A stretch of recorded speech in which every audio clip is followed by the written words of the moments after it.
This is a big time bomb ticking. It will get really worse, right. Okay? So combine that with the fact, so you have an addicted generation that doesn't have the skill set to ask for help. Combined with the fact that they're so good at Facebook and Instagram, they're good at putting filters on everything. So they're good at showing you how smart and strong they are. These kids who commit suicide, you go look at their Instagrams, you would have no clue that they were depressed because they're happy and they're star athletes, right? You'd have no clue because they're really good. So when we say silly things like, my door is always open, you're assuming they have the courage to come in. Combined with the fact that they're subject largely, not all, but too many, to a failed parenting strategy. Because their parents told them they were special, they could have anything they wanted, they can be anything they want, they got medals for coming in last, which by the way we know doesn't work. It devalues the medal for the one who comes in first, and the one who came in last, it makes them feel stupid because they know they didn't deserve it, right? The kids got into honors classes not because they deserved it, but because the parents complained. And some of them got good grades not because they earned them, but because the teachers didn't want to deal with the parents. And then the kids graduate college, and they get a job, and in an instant, they find out they're not special.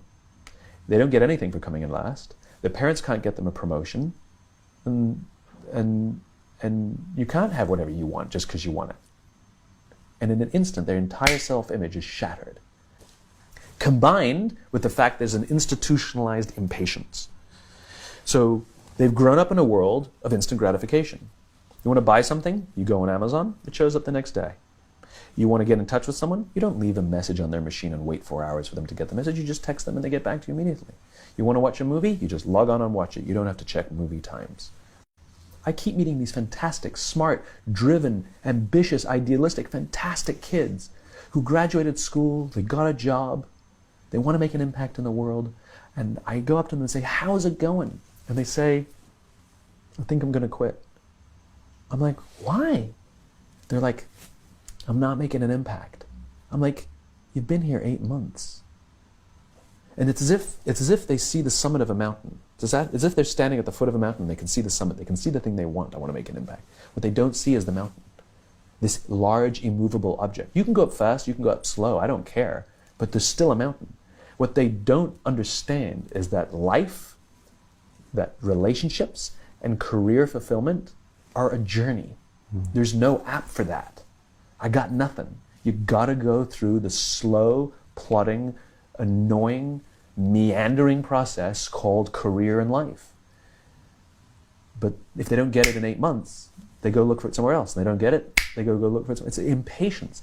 And because they don't have the skill set to ask for help, and because they feel lonely, it compounds and compounds. Solutions for this? So then yeah, we dump them in office environments that are built on theories from the 80s and 90s that prioritizes a number before a person, and no one really cares about their confidence and their personal growth. They're just numbers on a spreadsheet.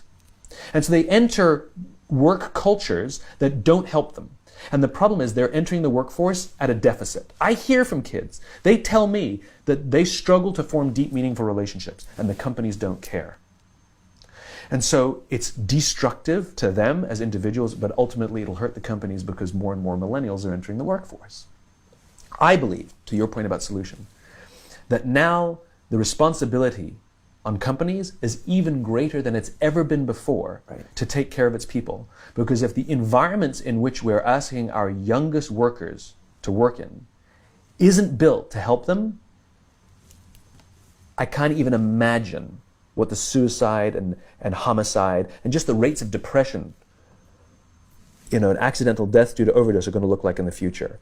It's going to reach epidemic proportions. It's already, the statistics are already alarming, and yet nobody's sounding any alarm bells. Parents have to intervene. We have to stop giving our kids free access to social media and phones at young ages. They are not ready for it. Their minds cannot cope with the dopamine. Balance is fine. You can give a kid a phone, but they can't use it in their bedroom. They can't have it at the dinner table. They can't take it to school. They can only have it up to a certain hour, and you take it away. They're children. You can take the phone away. We've got to intervene as parents. But as companies, we now have to deal with the influx of kids that are coming into our companies with addiction. Watch, I see it all the time. Walk through any office. You'll see the older employees have their phones on the sides of their computers as they're working. You'll see the youngest employees have their phones face up in front of their keyboards between their arms as they're working. And this is how they work.